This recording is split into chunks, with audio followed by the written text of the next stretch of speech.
Vous êtes les bienvenus dans le débat Faire croiser l'industrialisation, un leurre pour nos pays. C'est l'interrogation au menu de votre débat Faire croiser avec Peggy Ludovic Dagba et son invité. Bonjour. Bonjour à vous, Loris Reddy d'abord, chers amis téléspectateurs, auditeurs, bonjour. Pourquoi cette question? Simplement, vous demanderez-vous derrière, et bien sûr, sinon devant vos postes récepteurs. Vous le savez, l'économie reste l'épine dorsale de toute une nation. Et lorsqu'elle se développe, c'est le bien-être des citoyens qui, ma foi, est établi et se produit. Mais quand c'est pas le cas, eh bien, vous comprenez aisément ce que nous vivons. Et là, on se pose de 1000 questions. Pourquoi l'industrialisation et pourquoi ce n'est pas une réalité chez nous? Nous allons arpenter, et bien sûr, ce milieu aujourd'hui pour en comprendre un peu les raisons, les éléments qui expliquent la chose et les possibles portes de sortie afin que l'industrialisation ne soit plus un leurre dans nos pays. Et pour en parler sur ce plateau, nous avons avec nous Wilfried Monod, il est journaliste et spécialiste des questions économiques, directeur de publication du journal Économie Plus. Monsieur Monod, bonjour. Bonjour Peggy, bonjour Loris. Bonjour monsieur. C'est une question majeure, mais avant de l'aborder, vous savez, nous sommes dans le mois consacré à la lutte contre le sida. Vous avez vu eh bien, les productions que diffuse Eden TV sur le mal. Très rapidement, une petite réaction de votre part. Parce que c'est aussi un frein au développement économique. Naturellement. J'apprécie l'engagement de Eden TV, qui doit être l'engagement de nous tous, pour que nous ayons une force de travail en bonne santé. Et vous savez que beaucoup de porteurs de ce virus s'ignorent. Et c'est pourquoi, à l'occasion de ce temps que vous m'offrez pour m'opiner là-dessus, j'inviterai les Béninois à aller se faire dépister pour connaître leur état sérologique. Aujourd'hui, le mal est mieux maîtrisé et on peut avoir des soins précis pour permettre aux porteurs de ce virus de vivre plus longtemps. J'ai écouté une dame qui a fait déjà plus de 30 ans en tant que personne vivant avec le virus dans le corps. Donc aujourd'hui, les progrès de la médecine offrent cette opportunité. Donc il n'est plus question de rester dans l'ignorance de son statut sérologique.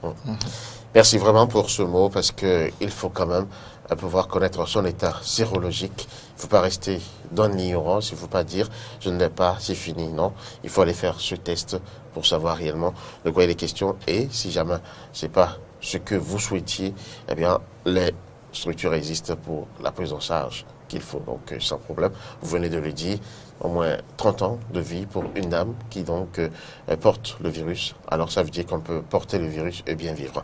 Revenons très rapidement à notre propos du jour, l'industrialisation, un leurre pour nos pays. On va commencer déjà par voir un peu quelle place le PAG, le Programme national du gouvernement, fait donc à l'industrialisation. Oui, vous savez que pour parler de ça au Bénin par exemple, il faut voir quel est le contexte. Et depuis 1990, le Bénin a fait une option du libéralisme économique et qui demeure un pays pauvre, un des pays pauvres de la planète, vous savez. Et donc, au Bénin, le secteur industriel demeure embryonnaire et opère essentiellement dans l'informel. L'enjeu pour la gouvernance économique est de parvenir à un taux de croissance qui permet de faire reculer effectivement cette pauvreté. Et pour pouvoir améliorer cette croissance, il faut créer de la plus-value, et ce qui revient essentiellement au secteur industriel. Et depuis les années 2000, le Bénin a renoué effectivement avec la croissance, mais cette croissance est tellement faible puisqu'elle évolue en dents de scie et aussi entre 2 et 5,4%. C'est vrai, cette année, on espère 5,5% et projeté pour 2018, 6% de taux de croissance. Alors, l'économie béninoise est caractérisée par 3 secteurs. Le secteur primaire qui contribue à 37% du PIB et qui emploie 48% de la population active, contre un secteur secondaire qui devait être normalement le secteur porteur de cette économie qui contribue au PIB à 14% seulement et qui emploie seulement 16% de cette main-d'œuvre. Le secteur tertiaire qui contribue à 49%. Donc vous voyez un peu déjà que le secteur industriel n'est pas très bien loti chez nous. Et le PAG du gouvernement du président Talon a fait l'option de créer les conditions de développement des industries de transformation pour accroître les exploitations, pour accroître les exportations et réduire l'importation. Vous me direz que c'est un objectif noble, mais nous peinons jusque-là à voir les signes forts. Et nous espérons, comme le ministre d'État s'est engagé, que 2018 sera l'année où on aura on va commencer par avoir des réalisations. Vous êtes d'accord qu'avant de faire 1000 km, il faut poser le premier pas, ensuite le deuxième, et continuer et maintenir. Je crois que le gouvernement est en train de faire ce travail de déblayage, ce travail pour vraiment c'est ce que nous espérons. Déblayer l'horizon afin que les actions qu'ils ont prévues puissent être posées de manière inéluctable. C'est ce que nous espérons pour que, enfin, le Bénin puisse saisir toutes ces opportunités qui s'offrent au pays, tant au niveau de la sous-région où nous avons près de 300 millions de consommateurs qui attendent les produits béninois.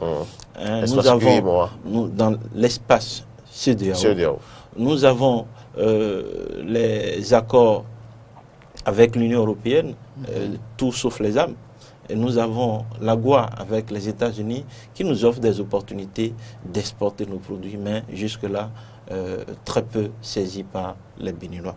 Je disais toujours qu'au niveau des objectifs du gouvernement, le gouvernement compte faire la promotion du commerce intracommunautaire par la mise en place de mécanismes d'appui au financement des PME et des PMI, des petites et moyennes entreprises et des petites et moyennes industries. Donc vous voyez bien que le gouvernement au Bénin a bien pris le problème à bras le corps. Et qu'est-ce qui fait alors que dans ce secteur, on n'arrive pas à aller vers la production, la productivité, j'allais dire, c'est lié beaucoup plus au problème de facteurs de production. Et parmi ces facteurs de production, nous avons des défis, nous avons des problèmes à résoudre. Voilà. Vous savez que le premier défi ici, c'est l'accès à l'énergie. L'accès à l'énergie où l'énergie n'existe pas en plein temps. La disponibilité fait défaut. Et à côté de cette disponibilité qui aujourd'hui se met de plus en plus en place, parce que le gouvernement travaille essentiellement à ce que le Bénin puisse atteindre l'autonomie énergétique. Mais à côté de ce défi de disponibilité, il y a aussi le coût qui est un facteur en lien. Le coût de production. Le coût de l'énergie, de l'électricité. La production de l'énergie. Pas de la production. Lorsque déjà la mise à disposition. Je ne vais pas parler du prix, si vous voulez, je parle du prix. Parce qu'au niveau de l'entreprise, le prix de l'électricité devient un coût de production. Donc c'est pourquoi je parle du coût de l'électricité pour l'entreprise qui est à un niveau inhibé d'inhibition qui plombe le prix de vente des entreprises parce qu'on ne peut pas produire à un prix, à un coût et vendre à un prix moins que le coût de revient de son produit. Et l'autre difficulté aujourd'hui ou défi des entreprises industrielles, c'est l'absence d'institutions financières qui puissent accompagner les projets industriels. Et au niveau de ces institutions financières, on n'a pas, il y a le taux aujourd'hui qui est aussi trop élevé, le taux de financement du capital qui est trop élevé, ce qui fait que très peu d'entreprises ont accès à ces crédits. Mais quelle serait la solution à ce niveau-là? Parce qu'il faut quand même un peu à l'image de ce qui se fait dans l'environnement où nous avons la banque de l'habitat, qui étudie les projets, essaie de voir la pertinence et quelle formule utiliser pour que ces projets puissent voir le jour. Est-ce qu'on ne peut pas penser à quelque chose du genre dans le domaine de l'industrialisation, vu que ici, vous l'avez dit, les marchés existent. Nous avons des organisations sous-régionales, régionales et même internationales, et qui sont prêtes à nous aider à écouler nos produits. Donc, c'est plus sûr ici. Oui, mais vous savez que au niveau de nos banques, nous avons un cycle très court de financement. Nos banques ne s'engagent pas dans les projets à long terme. Et c'est ça qui fait que les types de crédits ne sont pas adaptés aux projets industriels. Mais là, à ce niveau, est-ce qu'on ne pourrait pas penser à des banques spécialisées? Nous avons eu au Bénin l'African Investment Bank qui devait s'intéresser exclusivement au secteur industriel. Nous avons aussi la BAIC, d'accord, qui a fait son expérience dans le domaine. Mais puisque les produits que ces banques mettent sur le marché ne sont pas adaptés aux besoins des entreprises industrielles, l'AIB a dû fermer ses portes. Aujourd'hui, le gouvernement vole au secours de la BAIC. Ce qui fait que les produits ne sont pas adaptés. Et donc, pour que ces banques deviennent viables chez nous... Si ces produits ne sont pas adaptés, ça veut dire qu'il y a un problème. Est-ce à dire que ces banques n'ont pas vraiment fait les études qu'il faut pour noter les besoins qui sont sur le terrain et s'adapter à ces besoins-là? Je ne veux pas aller dans ce sens avec vous, mais je remarque simplement que ces banques ont des difficultés à offrir les produits qu'il faut à ce secteur qui est vraiment dans le demandeur. Les entreprises on ne peut pas comprendre que de crédit, on ne peut pas comprendre que le marché existe et que les structures qui sont quand même intéressées par ce marché-là ne puissent pas faire ce qu'il faut. Il se fait que le taux d'intérêt n'est pas intéressant. Mais on peut agir là-dessus, non? Mais les banques n'ont pas accès à des ressources longues. Elles ont beaucoup plus accès à des dépôts, où c'est des dépôts à vue. Donc, mais il y a des dépôts à terme.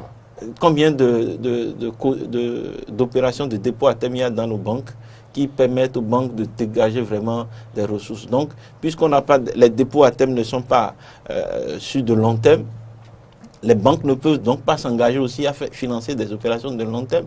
Donc, elles sont obligées d'aller sur des opérations à cycle court. Or, pour que les entreprises industrielles puissent mieux fructifier, d'abord, il y a le temps de construction de l'usine, de l'industrie, le temps d'exploitation, avant de commencer par générer les flux bénéficiaires et maintenant s'engager à payer, ça n'arrange pas forcément les banques. Ce qui fait que les banques qui s'intéressent vraiment à qui veulent se spécialiser à ce secteur ont besoin d'avoir elles-mêmes accès à des ressources beaucoup plus longues. Alors il y a nécessité d'harmoniser les politiques à l'interne comme dans la sous-région. Et c'est l'un des défis qui se posent au gouvernement. Vous avez vu, dans les objectifs eux-mêmes, le gouvernement s'engage à améliorer, à faire la promotion du commerce intracommunautaire en mettant beaucoup plus en place le mécanisme d'appui financier aux PME et PMI. Donc, lorsque l'État, à travers la Banque centrale, mettra la politique qu'il faut en place pour le financement de ces entreprises, vous allez voir qu'il y aura beaucoup plus d'intérêt à aller aux entreprises à produire et améliorer déjà leur productivité. Excusez-moi de m'accrocher un peu quand même à cette affaire de financement des initiatives industrielles. Est-ce que quelque chose n'est-il pas à faire finalement? Parce que là, vous l'avez dit, vous ne voulez pas aller sur le terrain, mais le problème est là. On a besoin de moyens financiers pour l'industrialisation. Est-ce que l'État, à son niveau, au sommet, ne peut-il pas prendre des options quand même allant dans ce sens? L'État peut aider à la création de ces banques-là, à la facilitation de mise à disposition. C'est certainement C'est certainement cet objectif que le gouvernement de M. Talon aujourd'hui a compris et a épousé en rentrant aujourd'hui dans le capital de la BAIC pour permettre à l'entreprise d'avoir un nouveau souffle. De ne pas fermer. Non seulement de ne pas fermer, mais d'avoir un nouveau souffle parce qu'il faut augmenter le capital. On pourrait lire autrement. Je ne voudrais pas aller sur l'information que l'agentier a servi, parce que lorsque les banques ont des difficultés, ce n'est pas à mettre sur la place publique. Parce que imaginez que suite à cette information de faillite d'une banque de la place, tous les déposants s'alignaient devant cette banque ou devant les autres banques pour retirer leur avoir, leur dépôt. Vous imaginez les conséquences que ça peut avoir. C'est quand même de la responsabilité des dirigeants de dire la vérité à leurs citoyens. La vérité est beaucoup plus en termes de veille. Il faut veiller à ce que les indicateurs de ces banques ne virent pas au rouge. Nous avons suffisamment d'indicateurs qui sont déposés au niveau de la Banque centrale, pas décade, pas trimestre, pas mois et pas semestre. Donc les informations sont au niveau de ces entreprises, de ces banques, sont telles que les autorités bancaires devaient pouvoir tirer sur la sonnette d'alarme au niveau de ces banques pour ne pas les laisser aller à cet extrême pour mettre en péril l'économie. Parce que lorsque on arrive à avoir de ces informations, ça augmente le risque au niveau des entreprises qui ont leur avoir dans ces banques. Donc il faut cacher cette information je ne dis pas de cacher à la clientèle. Je ne dis pas de cacher cette information à la clientèle, mais il faut que éviter que de telles informations soient à servir. Vous me faites dire ce que je ne veux pas dire. Non, je ne veux pas dire ça. Parce que, je dis bien, on peut dire qu'une banque a des difficultés. On ne peut pas dire qu'elle est en faillite. Vous avez vu, comme on l'a présenté le cas de la BAIC, par exemple. Autrement dit, l'information aurait pu être traitée dans les coulisses. Voilà. Parce que ça jette, en fait, un problème. Ça pose un problème sur le marché bancaire béninois. De crédibilité. Et ça, c'est lié beaucoup plus à quoi? C'est les mêmes entreprises qui sont clients de toutes ces banques-là. Et ces entreprises sont en difficulté. Autrement dit, dans beaucoup de banques, nous avons des créances mortes. Où on a fait des provisions jusqu'à ce qu'on a dépassé même les 100% de provisions depuis des années.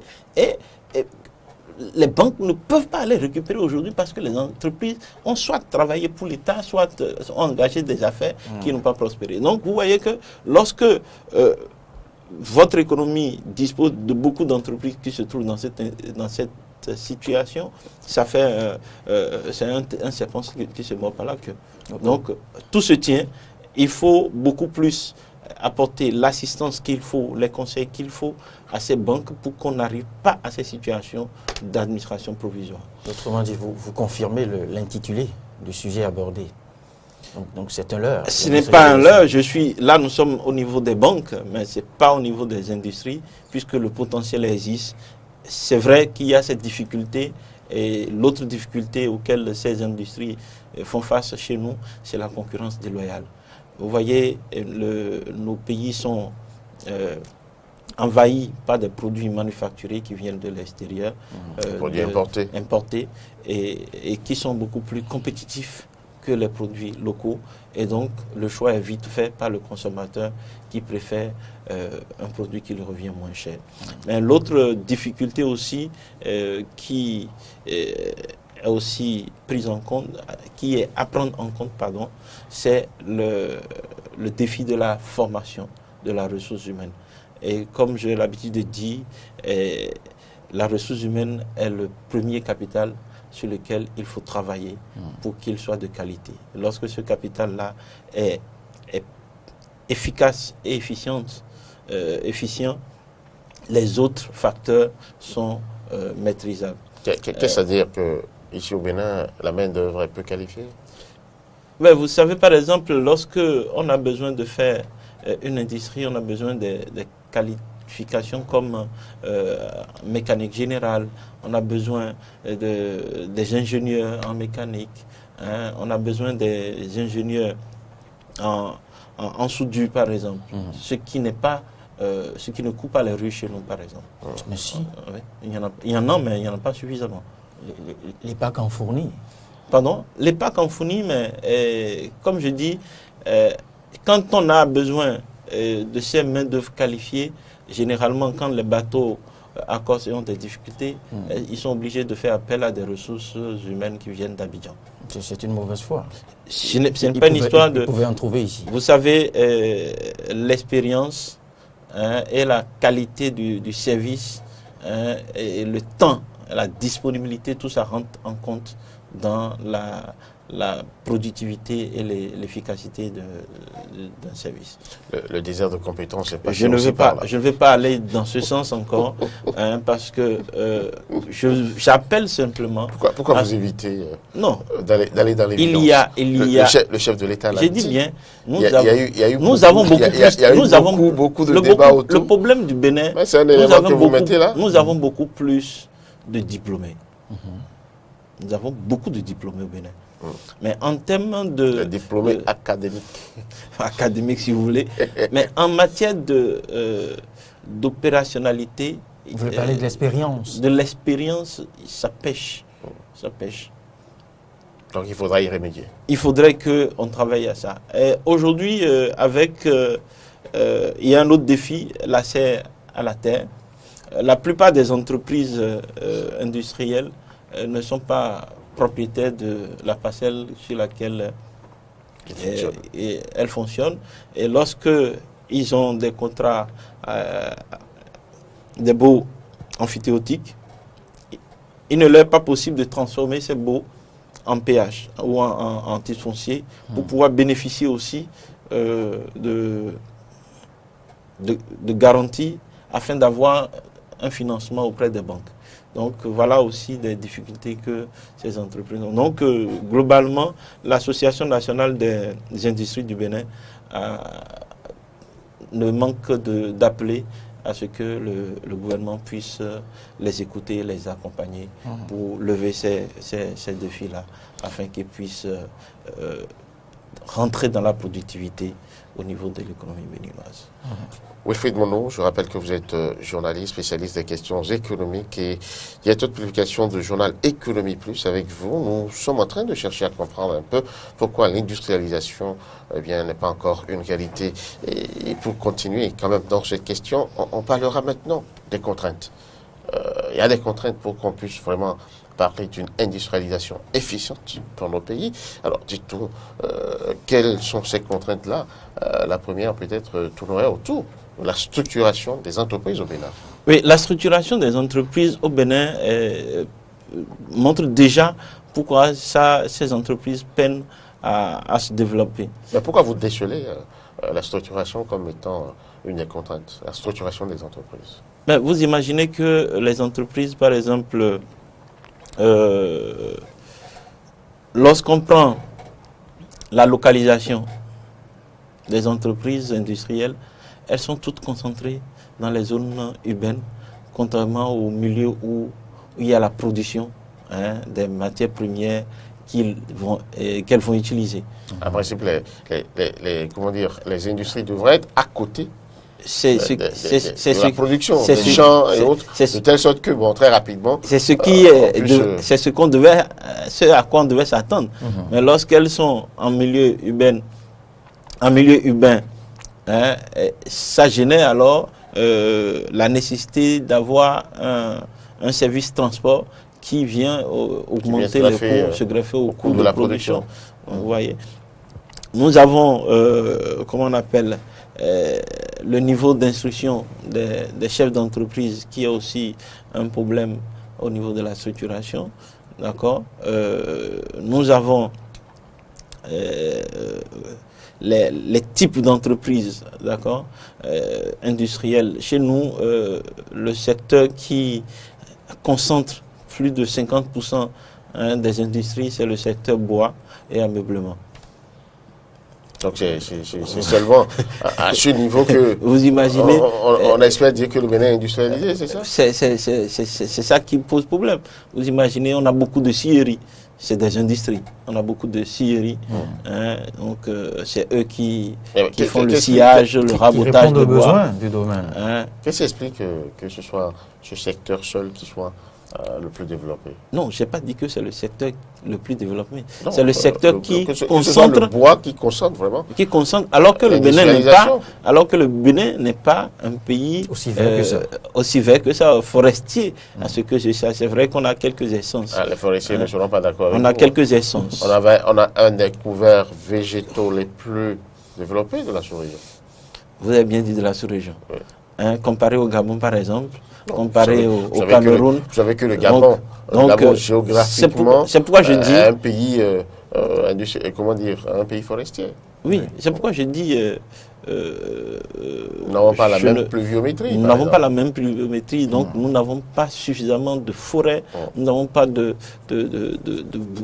d'arbres de gros volume cylindrique qui puissent permettre vraiment à ces entreprises industrielles dans ce domaine de donner le meilleur pour l'économie. Donc ça fait que, et vous verrez aussi, ces entreprises sont sous-employées, d'accord? Parce que la matière première n'est pas toujours disponible. N'oubliez pas que quelques années derrière, les acteurs du secteur étaient aux abois et criaient que les Indo-Pakistanais venaient leur ravir la vedette et qu'ils n'avaient pas la matière première pour travailler. Il y a même des décisions qui ont été prises pour interdire l'exportation. Voilà déjà des choses. Bon, combien, si ce secteur concentre déjà un flux important d'opérateurs, alors que nous avons besoin de beaucoup plus manger, nous voulons beaucoup plus d'entreprises dans le secteur agroalimentaire, nous voulons des entreprises industrielles dans l'aviculture, dans l'élevage, par exemple, dans la branche bovine. Les métiers de la bouche. Voilà, les métiers de la bouche. Vous voyez qu'on aurait beaucoup plus vraiment de la matière pour contrecarrer ou contrebalancer ce que nous importons. N'oubliez pas qu'au Bénin, en 2006, nous avons eu près de 800 milliards d'importations au Bénin. Ça fait un potentiel. Si tous ces milliards pouvaient rester au niveau de l'économie locale, on aurait déjà permis quand même à l'économie d'avoir suffisamment de sang neuf. C'est dommage, mais nous arrivons déjà au terme de cette émission. C'est allé si vite. Très rapidement, en guise de conclusion, sur quoi doit-on insister vraiment pour que l'industrialisation soit quand même une réalité chez nous? Non, je crois quand même que le président a fait une option qu'il faut saluer, la création du ministère des petites et moyennes entreprises, qui, si ce ministère prend réellement le problème des petites et moyennes entreprises à cœur, déjà n'oubliez pas que c'est le secteur de l'artisanat qui constitue le maillon de base de l'industrialisation. Et donc, lorsque les problèmes, les défis seront levés, en matière d'énergie, en matière de financement, en matière d'accès au financement, en matière d'accès aux ressources de qualité, aux ressources humaines de qualité, donc à la main-d'œuvre de qualité. Lorsqu'on aura résolu aussi un problème plus ou moins déjà corrigé avec l'accessibilité, la loi sur le compte foncier. Donc, lorsqu'on va relever tous ces défis-là, les entreprises industrielles se sentiront vraiment en position de pouvoir faire de mieux. Il faut aussi appeler aussi les Béninois à s'intéresser à l'actionnariat de ces entreprises. Dans le secteur, dans la structuration, la plupart des entreprises industrielles sont individuelles, des entreprises individuelles. Donc, on ne peut pas faire confiance à un individu en matière, pour lui laisser entre les mains des milliards, parce que le secteur a besoin de beaucoup de milliards pour être transformé. Donc, il faut appeler aujourd'hui les Béninois à transformer leur entreprise beaucoup plus en entreprise de capitaux. D'accord. Comme ce qui se fait ailleurs. Comme ce qui se fait ailleurs. Et la plupart des entreprises industrielles au Bénin ont un capital de moins de 100 millions. Donc je ne sais pas ce qu'on peut faire de façon structurelle avec un capital. Il y a des entreprises centenaires. Donc, qui restent dans le temps. C'est vrai. Chez nous, on n'en a pas qui est déjà autant d'années, mais nous avons des entreprises industrielles qui ont plus de 25 ans au Bénin. Il faut les encourager en leur permettant quand même d'avoir, en levant les goulots d'étranglement par rapport aux défis que nous avons parlé. C'est notre appel essentiellement pour que l'industrie puisse jouer son rôle dans l'économie, qui est la création de la plus-value et la création de l'emploi. Si vous le voulez bien, nous allons reprendre date, rendez-vous pour peut-être discuter de ce sujet. Pourquoi nous n'avons pas des entreprises centenaires en Afrique, au Bénin particulièrement, parce que ça fait quand même plusieurs années. Depuis 1960, le Bénin est indépendant, par exemple. Nous sommes en 2017, mais on n'a pas une entreprise, par exemple, qui est traversée tout ce parcours de l'indépendance du Bénin. Pourquoi? On a au moins une entreprise qui a traversé, mais n'a pas gardé le même nom de tout le temps. D'accord. Donc elle ne l'a pas fait. Alors que non, l'entreprise, si elle n'a pas gardé le même nom, elle ne l'a pas fait. Non, vous savez, le premier nom, je suppose, est mort à un niveau donné. Non, l'entreprise a l'entreprise l'entreprise peut faire du rebranding. D'accord. L'entreprise peut faire du relooking. Pour échapper au fisc. Non, pas forcément pour échapper au fisc. Je ne vais pas nommer une société, mais je prends une société qui, au Dahomey, avait un nom, et parce qu'on est devenu Bénin, elle a changé. Ne me dites pas que l'entreprise a changé. En tout cas, nous allons en discuter pour comprendre un peu les raisons et puis et surtout les intérêts qu'il y a à vivre au moins 100 ans, 200 ans, pourquoi pas. Merci à vous, Wilfried Bonneau. C'est avec vous que nous avons fait le débat économique aujourd'hui. Nous sommes mardi et nous espérons que mardi prochain, on aura encore un autre sujet autant croustillant. Merci d'avoir été là.